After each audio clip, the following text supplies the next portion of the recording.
this week on the BackTable podcast.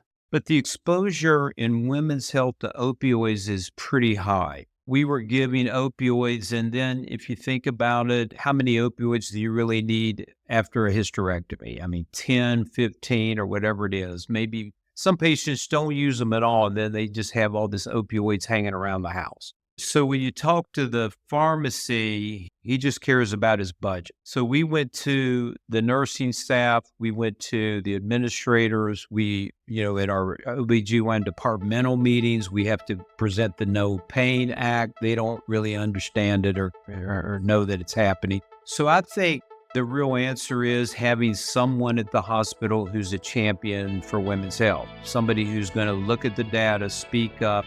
We're not going to overuse it, misuse it.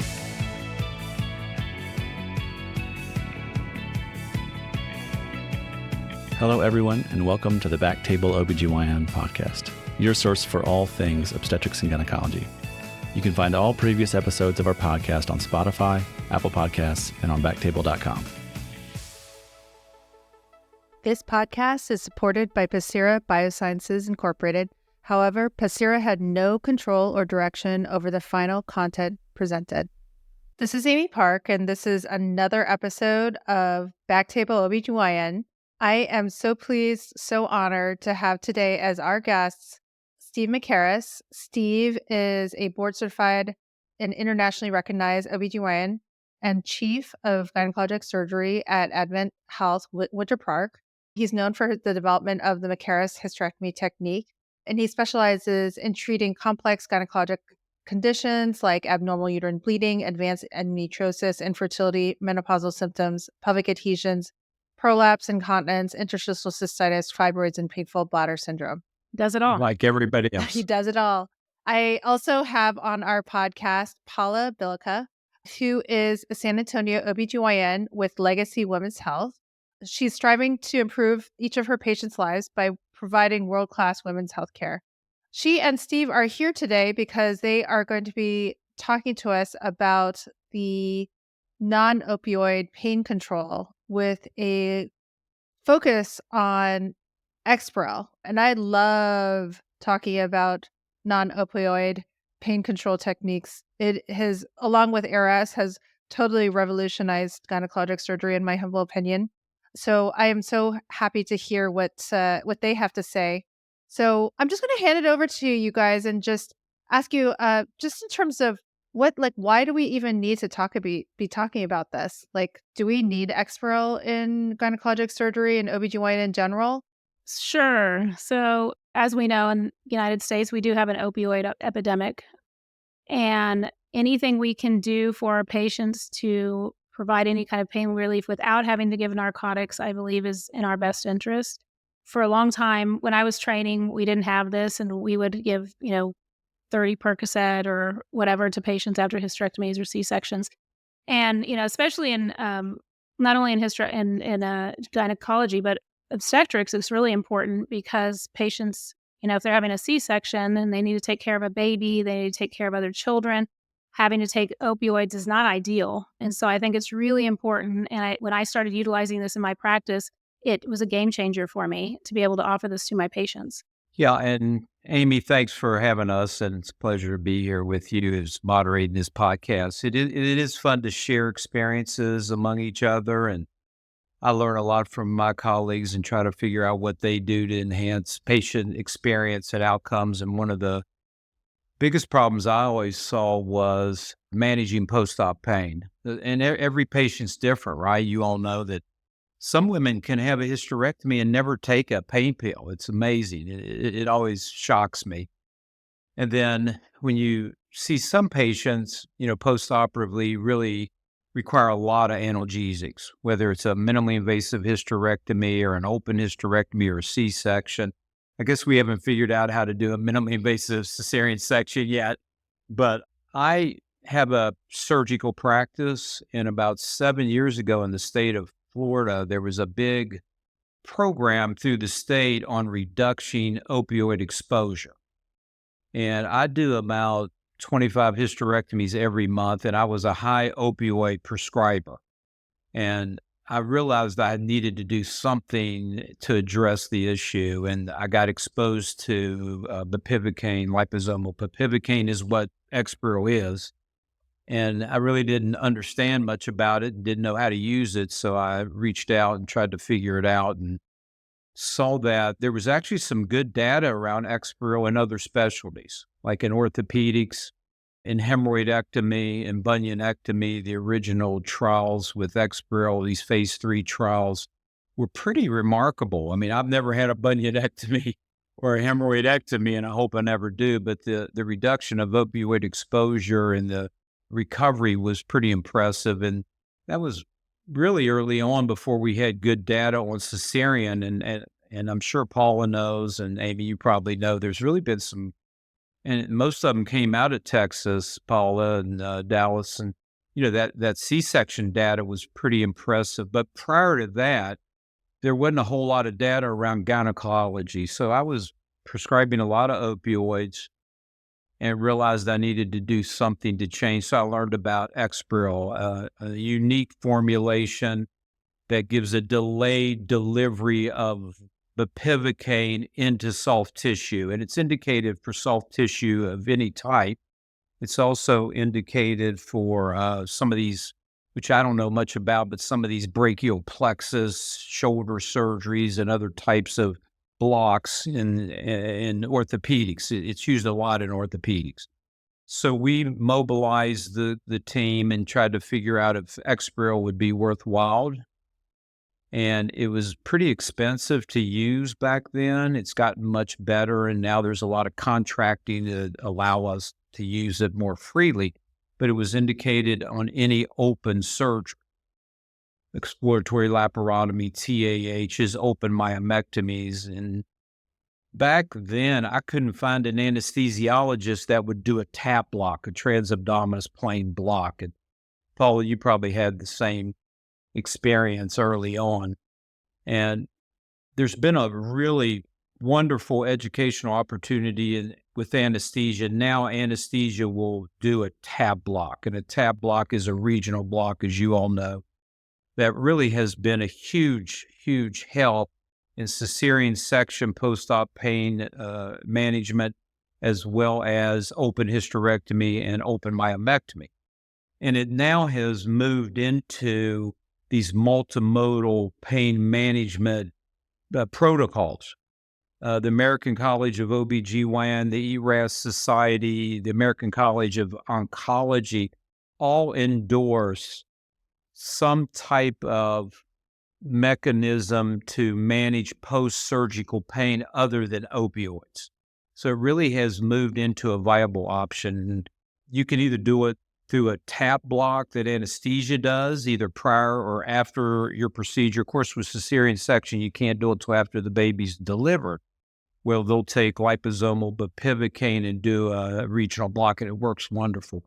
Or you as the surgeon, and this is where I'd like to hear what you all do, but you can do soft tissue infiltration, where you do volume expansion. Exparel comes in a 20 ml vial.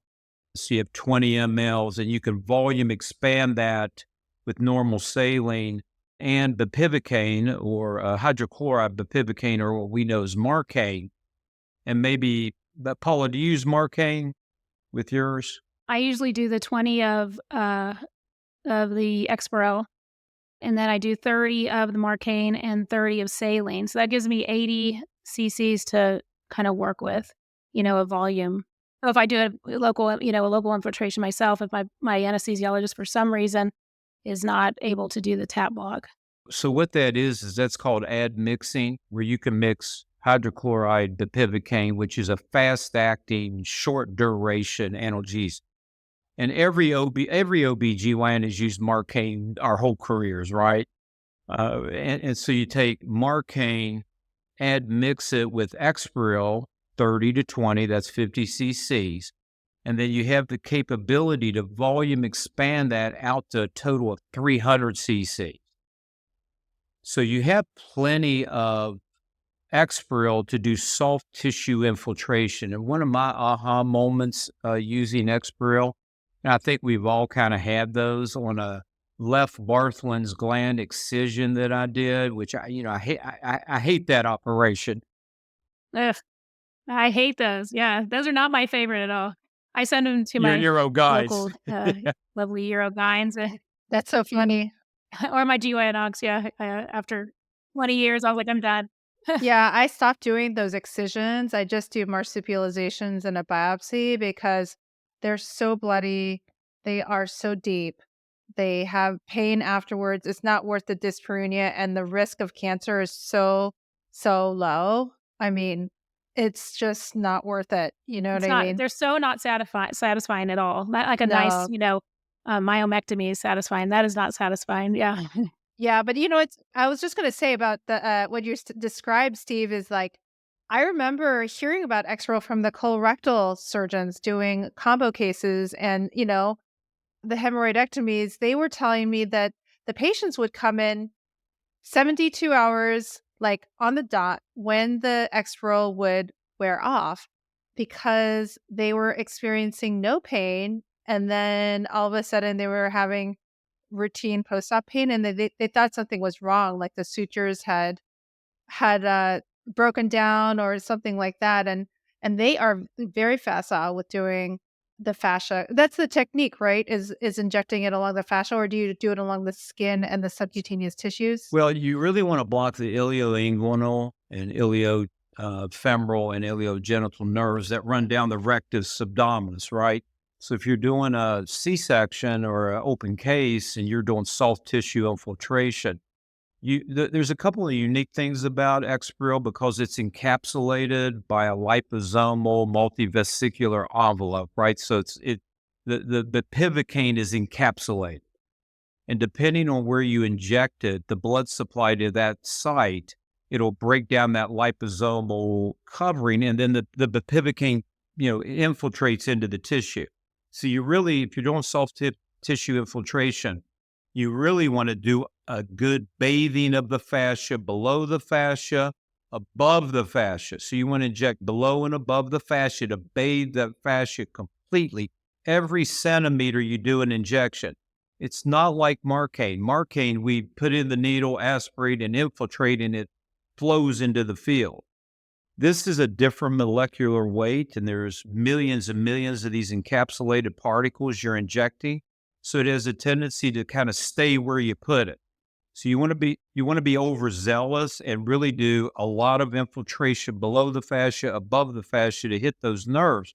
But the good thing is, how often do you all do an operation that a patient 72 hours out has moderate to severe pain? That's kind of unusual, right? No, not very often. And I tell my patients, I say, this lasts up to 72 hours, sometimes longer. I've had patients 72 to 96 hours with the Exparel, and I'll tell them your peak pain is around 24, 48 hours, especially with the C-section and with my robotic hysterectomies. And I said, so if we can get you that far out without narcotics, controlling your pain, you're probably good. Maybe just a little Motrin if you need it, be a little sore at that point. But you're right.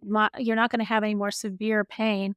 And I do the same thing you do with when I do my C-sections, I will, because like Dr. McCarus said, it stays where you put it. So I do in a fan-like fashion at the corners, above and below the fascia, and then I'll go along above and below the fascia across the incision, and then into the muscle and into the sub-Q a little bit with my extra what's left over. So we talked about it for open surgeries. It sounds like, the TAHs, the C-section, the fan and steels. Do you guys use it for slings or for laparoscopic surgery, robotic surgery for the incisions? Is there like any utility in that? Yeah, absolutely. Yeah, so I use it on all my robotic hysterectomies and robotic surgeries. I'll infiltrate into the port sites around the fascia, and then we will, place it along, just like we said, we put it where we want it. We try to inject and get those nerves that are going to cause the pain. And then some of my GYN oncologists that are at my hospital now are injecting into the vaginal cuff. And I don't know if Dr. McCarus, do you do that? And the way I think about it, any soft tissue infiltration, there's an application. So I really like it for the vaginal cuff because if you think about, tissue injury, and the healing of tissue, it's visceral pain and somatic pain, right? So if I do an open, here's what I have found. I kind of there's no data on this, and I don't know if it's reasonable. I think it is, but Exparel will volume expand to 300 mLs. You don't dilute the ability of the liposomal bupivacaine to dilute. It doesn't dilute it. You get the effect. So anesthesia will do a tab block, and they use 30 cc's on each side, and they'll bring in an ultrasound machine, and they'll scan the transverse muscle and the fat and the peritoneum, and they'll do a guided infiltration, right? They'll use 30 cc's on the right side and 30 cc's on the left side. Well, that's 60 cc's. So if I do an open multiple myomectomy, which I do, I still have 240 cc's of Exparel that I can infiltrate. So I'll let them do the tab block. I'll do soft tissue infiltration of the abdominal wall. And then what I do that I have found, I think it helps. There's no data on this. This is just anecdotal. I'll actually inject the uterus with Exparel where I've cut into the uterus and caused tissue injury and tissue trauma on a myomectomy.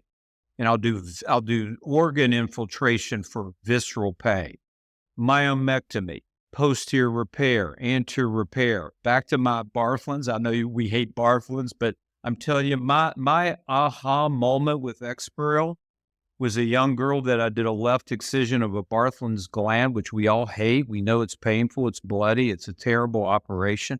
And I infiltrated the whole surgical field with Exparel, and no kidding, zero post-op pain. One of our urogyns here at this hospital had bilateral mastectomy, infiltrated Exparel.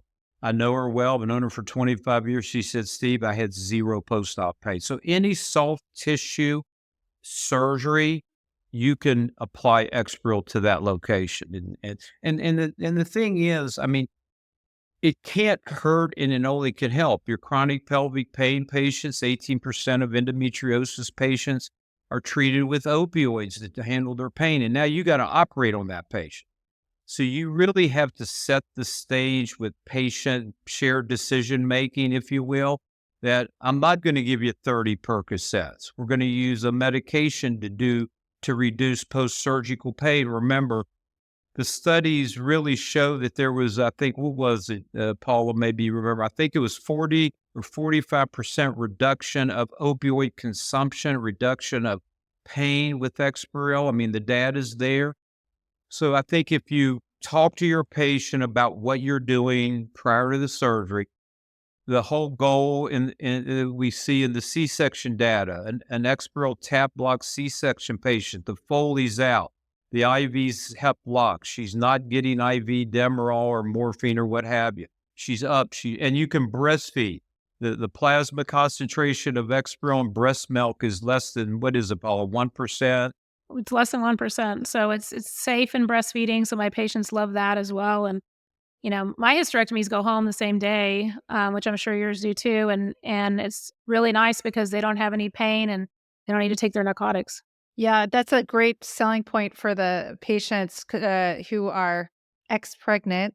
You know, I know that they don't even want to take ibuprofen or Tylenol. They are really concerned about what's going in their breast milk and they're suffering as a consequence. So pain is a cycle. You want to stop that pain before it gets started. We don't really know those pathways as well, like the acute to chronic pain, but it's as much as we can do to ease the patient experience is a good one. Oh yeah, for sure. For sure. You know, and like Dr. McCarus pointed out in C-section study, one of the studies, yeah, it was almost 50% reduction in opioid use and almost 50% in pain intensity. So that's amazing. That is amazing. Oh, I was just going to ask, in terms of reimbursement, does insurance cover the physician infiltrating the rectus and soft tissue, or because anesthesia can charge for the tap block, right? But is that included in our global? And then how much is it for the Exparel? Well, I can tell you, Amy, it's been a real battle in that situation on trying to get Exparel in the past 10 years. And you're exactly right. anesthesia can bill for a tap block, where when we do soft tissue infiltration, it wasn't billable and it would be a cost to the procedure. And that was an issue. So we used Exparel when we thought we really needed it, right? We didn't overuse it or misuse it. We wanted to be able to optimize the patient intraoperatively and postoperatively. So everybody has really good success stories with it. But the nice thing is, and I'm sure you all have heard of that No Pain Act that is going to take in effect in, I think, Next January 25, right? January. Right. That's a huge breakthrough for patient exposure to Exparel. I think it was a bipartisan legislative bill that actually took a lot of hard work and a lot of education and a lot of conversations and a lot of interaction between pharma and people on Capitol Hill. And it was unanimously passed and will go into effect in January of 2025. And it was a preventable legislation that was aimed to really tackle this opioid crisis that we mentioned earlier. The good thing is now, and maybe I might be wrong on this, but I believe that hospitals have to make it available to patients, and it can be a billable item. I think that's correct. That's what I understand. Well, as it's in the HOPD setting and outpatient surgery setting, correct? That's where it's starting. So yes, it needs to be available. And I know it's been a battle for some places some hospitals to get it. We had to kind of fight for it at our hospital before getting the anesthesiologists on board, and most of them are on board now. But this is going to be a huge step in the right direction because it, is Medicare, it's covering Medicare, Medicaid cases, then, usually private insurances will follow suit. So it's mandatory CMS reimbursement now in January 2025. Yeah, I was going to say, because my understanding is it's about $300, whereas probably comparable lidocaine, I'm guessing, is, I don't know the exact cost, but it's like 20 or 40 or something like that. Yeah, so that's a huge win to get that covered. And the thing that we cannot, let's say, put a price on is how many calls you get to your nurse triage or to the physician about post-op pain issues. I mean, thankfully in gynecology, there's only 5 or 7 things that people will call about: bleeding, pain, constipation, discharge. Thankfully, not very common to get an abscess or other things, Right. but pain Fever, is a big something. yeah, fever. But the pain component is a huge component, especially for those patients who have pre-op pain, endometriosis, fibroids. They cause a lot of discomfort. So, I mean, that's priceless. It really is. It really is. And and for the patients, it's priceless because lidocaine compared to Exparel, there's no comparison. These patients, like we said, there are some patients that can have surgery and walk out the door and with no pain. That's rare. Majority of patients are going to require some sort of pain management. And with the Exparel and being able to keep them pain free for 72 hours makes a world of difference for the patient, because the lidocaine doesn't last that long. We know that. So can you tell me how you arrived at your journey of being Exparel users? Like, what about the patient experience? I think Steve shared his with the Bartholin's, the no pain after that. I mean, I think we all have these kind of, I remember for the laser, for instance, for Mona Lisa, I was like, oh God, this is so cheesy. And then I had this patient who had lichen sclerosis, and we gave her topical clobetasol and it didn't work. And then it reactivated her herpes. I gave her tacrolimus and made her herpes worse. We gave her a bunch of Valtrex. The Mona Lisa, then we just started doing it and it helped her. She got plasma cell vulvitis and then it just reversed all the changes. So then I became a believer. But it sounds like the Bartholin's was the tipping point for Steve. How about for you, Paula? What did you think about it? So initially at our hospital, the only surgeons that could get it were the GYN oncologists. They were using it. They started using it. And I had talked to a couple of them, and they really made it difficult for us to get it. We're the lowly OBGYNs, so to do it for our C-section patients or hysterectomy patients. And finally, I was able to talk to admin, and I had, and the GYN oncologist really believed in it because it was working so well for their patients. So they jumped on board and helped us to allow us to get it on labor and delivery. The first time I used it was on a C-section. And I talked to the patient and I said, this is what it is. I explained to her what it is. I said, I've heard great things about it. I've had, some colleagues who've had great outcomes. What do you think? And she's like, let's do it. So I had anesthesiologist who was wonderful and who was, all about the tap blocks. And so he did the tap block. And I said, okay, I want you to let me know how you do and how you're feeling. I went and rounded on her in the morning, and she's a repeat C-section. So she knows the difference between, with and without Exparel. So I went and rounded on her in the morning, and she was up, she'd showered, and I said, how are you doing? And she says, oh my gosh, I feel amazing. She says, this is so a 180 from my last surgery. She said, last C-section, they had to force me out of bed. I was in so much pain. And she said she went home with narcotics and she really doesn't like the way she feels on it. Most people don't, and she was so happy. She said, I don't need anything. I just need some Motrin. I'll take some Motrin home and I'm good. And that really sold me on it. And so then I progressively, then I was able to get a team together at the hospital to get Exparel on board and started using it on all of my C-sections. And then I started using it on my GYN cases. And I've had nothing but positive experiences with it. So in terms of your playbook, because I feel like that might be the roadblock is the administration portion. Because I think most physicians want our patients to not have a lot of pain. What were the compelling arguments to cover the cost? Because as of right now, 2024, it's not covered. But was it just the patient, reduction in opioids? That's one. And, you present them the data and you present them the studies.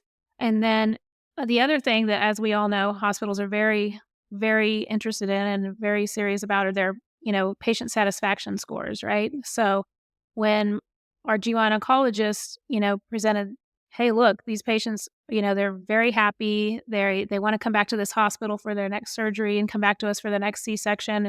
And, of course, that got their attention, because that's very important to them. The Press-Ganey scores, right? That's what they're called.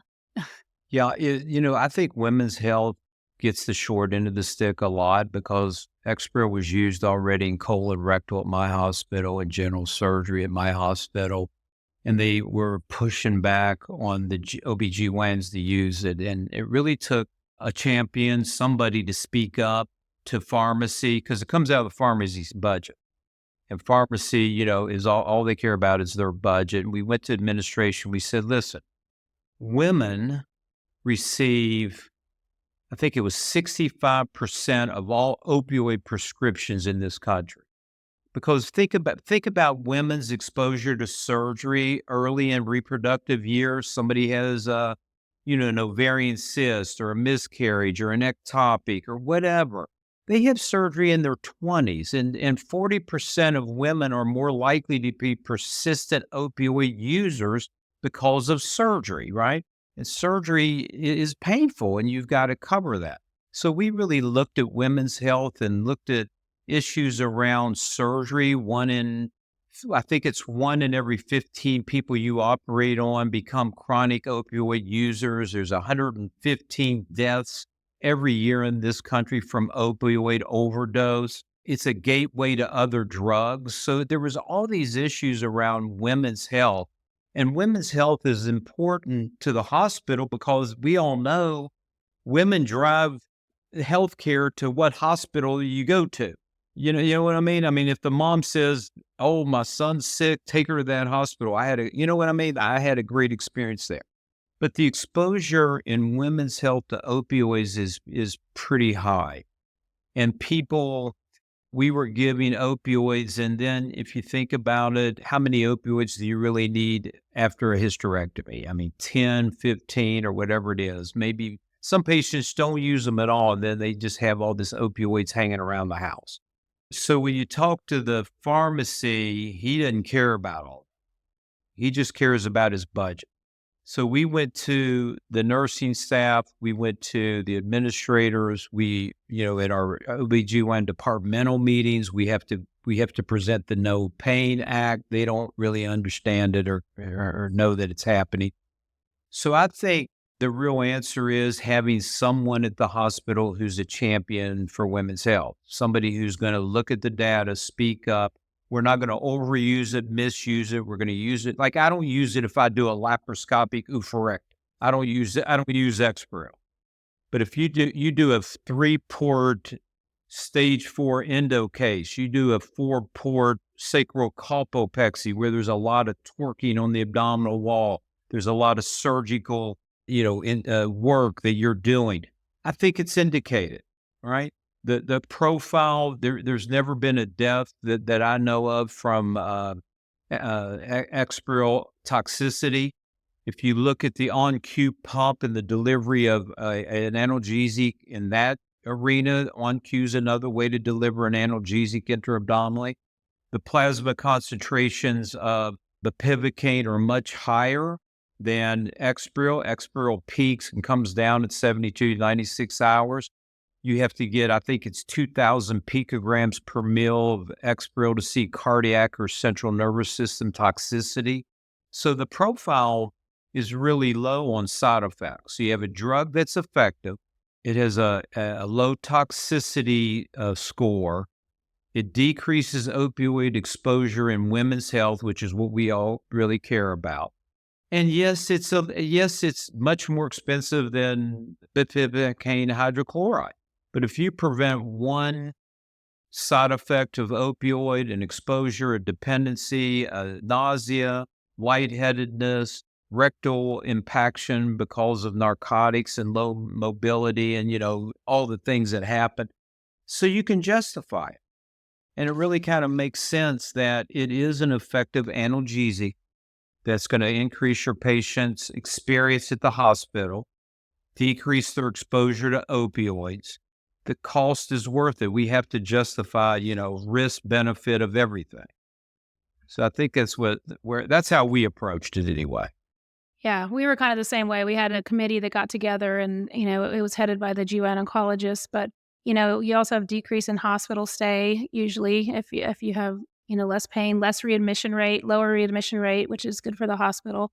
And yeah, the toxicity, as long as it's used appropriately and it's, somebody who knows how to use it and how to admix it and they don't admix it, that with lidocaine or, there are some rules about that, then it's, I've never heard of anybody, having any kind of, I've never had it toxicity from Exparel on any patient. I don't know any colleagues that have. So it's very safe. And then the other thing that just comes to mind is educating the nurses on the floor and having them know that this patient got Exparel and nurses in recovery.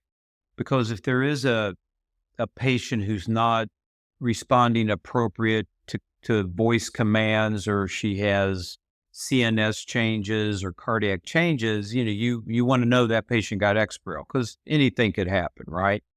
And then on the floor, if you're admitting the patient, the nurses need to know this patient got Exparel. We're going to decrease narcotic use. Matter of fact, just give her Ofermet or Motrin or maybe Tramadol, something like that. So it really is a team approach in trying to optimize this patient experience and reduction to opioids. And it seems to work. I mean, we transitioned from GYN only using it now to the OBs using it for C-sections. Everybody's kind of on board and we're not hearing any really backlash on calls and that sort of thing. I was just going to kind of piggyback on that with the nurses and it's a team effort, right? So, and with all the hospitals, most hospitals now have ERAS protocols and getting the Exparel to be part of that ERAS protocol. So like Dr. McCarus said afterwards, most of my patients will just either get some Toradol or some, Tylenol with on top of their Exparel because they've already, anesthesia is taking care of them during surgery. And then preoperatively, they've gotten their ERAS medications. And so it is a team effort. And as long as everybody's part of that, it really works well. Yeah, I was going to say that was something that I was curious about in terms of ERAS, because I was talking to our MFMs here this was now maybe 2 years ago, but they did not use ERAS on the labor suite. But it seems to make sense that there would be a role for, these For like blocks. C-sections or Yeah, yeah. at C-sections, at the time of Yeah. C-sections. Are you guys using ERAS for Oh, yeah. C-sections? Absolutely. ACOG put out a huge statement on that. Opioid exposure to the post-obstetrical patient. It really recommended non-opioid intraoperative use and post-operative use. But they actually called out, I think, Exparel for a tab blocker soft tissue infiltration. That's probably been 3 years ago. So ACOG really looked at trying to reduce. All the opioid exposure in this country that we've heard about for the past 6 years now. ACOG did put out a position statement on it. It really recommended it. Yeah, I don't know, since I'm not really, really dialed into the labor suite at this point. So they might have it or might not, but I just think that it's such an opportunity. It's a big incision and there's a lot of manipulation going on there. And it sounds like you guys are believers. I mean, I think that is a challenge for women's health though, because you're right. Colorectal and gynonc, these big incisions, but benign OBGYN surgery has the uptake and the attention to this issue has been for sure decreased compared to and less attention compared to other fields. So this is where we learn from our colleagues and the interdisciplinary and multidisciplinary knowledge that gets shared. I mean, a woman has a colectomy or something else, hemorrhoidectomy, they get Exparel, and then women's health, we can't offer it. That's not right. Right. I mean, C-section is a major surgery. Even though you're awake and you're, it's a happy occasion and everything, it is still abdominal surgery. And so I think that's kind of why it was overlooked. Maybe women, they think, oh, she's having a baby. I don't know. A lot of people don't think of it as major surgery, and it is. And I tell my patients, you're having major surgery. This is a big surgery. You're having an abdominal incision.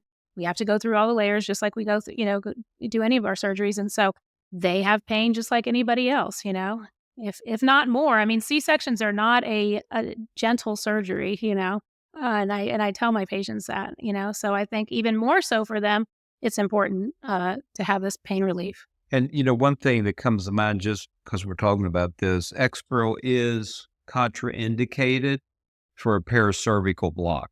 I don't think anybody'd ever use it for that, but, you might say, well, why don't I knock out some of these labor pains or whatever? But it is contraindicated. It can only be used in obstetrics once, the baby's delivered. Right. Yeah, they'll do the tab block after we deliver the baby. After we're done, then they'll come in. The anesthesiologist will come in and do the tab block. And most of my anesthesiologists at our hospital are very receptive to it.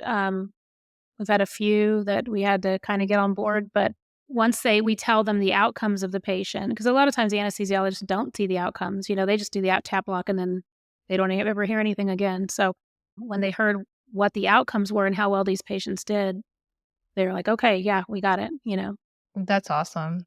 Well, I have learned so much from all your tips and tricks, and this is really the way to learn is from the experts, and also just not just the data, but hearing your anecdotal experience is always compelling, So I really thank you guys for coming on the show and sharing your tips and tricks, and also just how to get it on board, because a lot of people don't know how to get it. So getting a champion, getting your colleagues who can attest to its efficacy, talking to the pharmacy committee about it.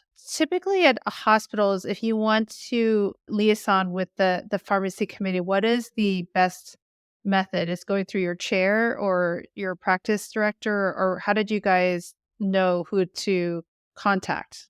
Mine was a little different because I was in the operating room and I wanted to use Exparel on a total abdominal hysterectomy patient. And my GYN coordinator circulator said, the pharmacy said you can't use it, which really kind of ticked me off because I'm like, hey, who's he to say I can't use this medication? And then I picked up the phone after the case and actually called him and asked for a meeting with him and went and talked to him. And it was all about his budget.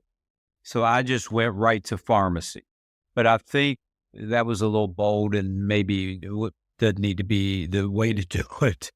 But I think what you can do at your OBGYN departmental meeting, I think a couple of things.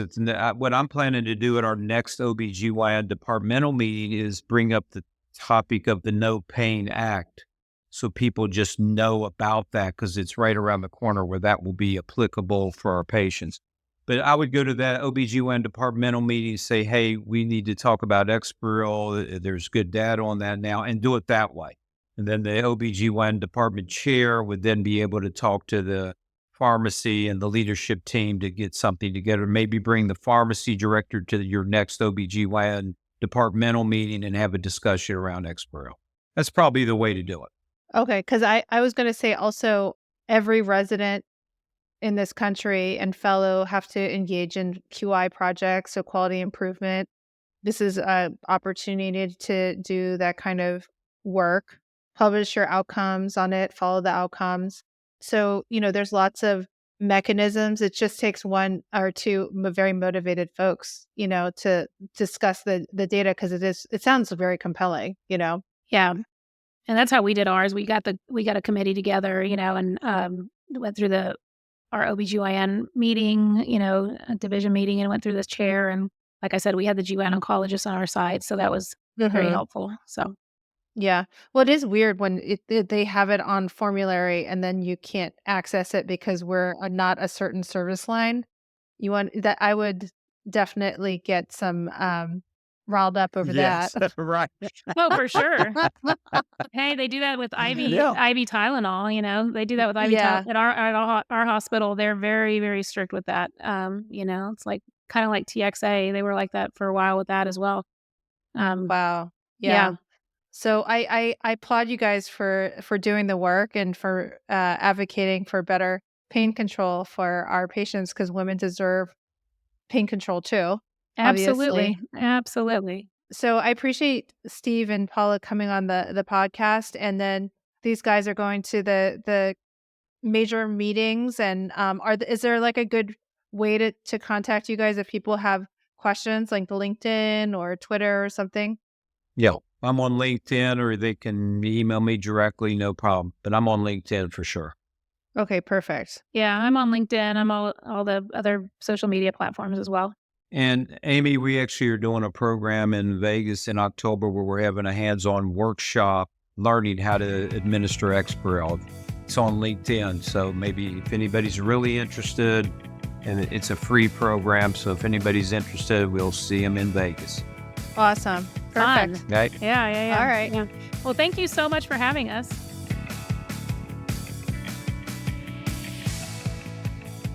Thank you so much for listening.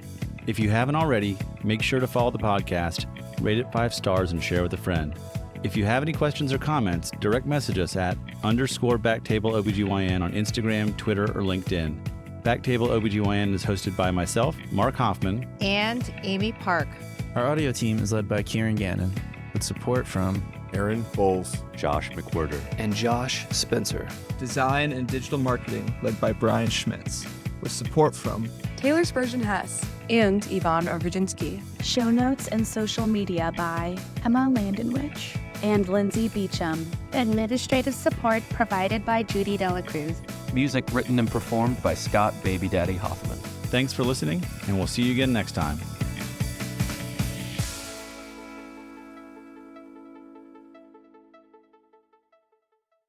The views and opinions expressed by the hosts and guests on BackTable OBGYN are their own, and do not reflect the views or positions of their employers or any entities they represent.